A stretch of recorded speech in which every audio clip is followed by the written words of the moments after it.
Premier de cordée pour cette double cérémonie de passation de commandement et de prestation de serment, le nouveau commandant en chef de la gendarmerie nationale. Des mains du président de la République, chef de l'État et chef suprême des forces de défense et de sécurité, le général de brigade Yves Baraswaga reçoit l'étendard du corps de gendarmerie. Après 6 mois passés à la tête de la direction générale des recherches, le général Yves Baraswaga doit désormais faire valoir ses nombreuses compétences au niveau de décision le plus élevé de son corps d'origine.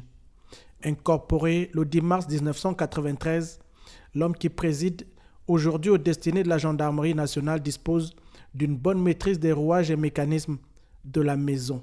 Je jure de défendre la patrie et l'état de droit, de remplir consciencieusement les devoirs de ma charge. Général Yves Ditengu, c'est lui, le nouveau chef d'état-major général des armées. Le successeur du général Ferdinand Gaspard Olamdon, qui reçoit ses attributs des mains du président de la République, est un officier supérieur rompu à la tâche.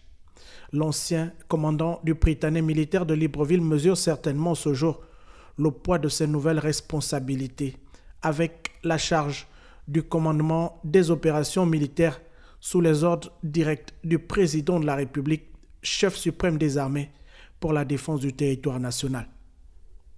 Le colonel Brice Clotaire Oligui Nguema est désormais le nouveau commandant en chef de la garde républicaine. La nomination rendue publique le vendredi 3 avril dernier est la consécration d'un parcours professionnel chargé d'expérience. Il remplace à ce poste le général Grégoire Kouna, promu conseiller spécial du président de la République pour les questions de défense et de sécurité.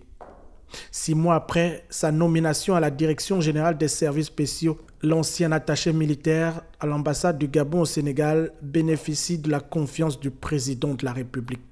Il sera suppléé dans sa mission par le colonel Jean-Luc Ndong Anvam pour assurer la protection du chef de l'État.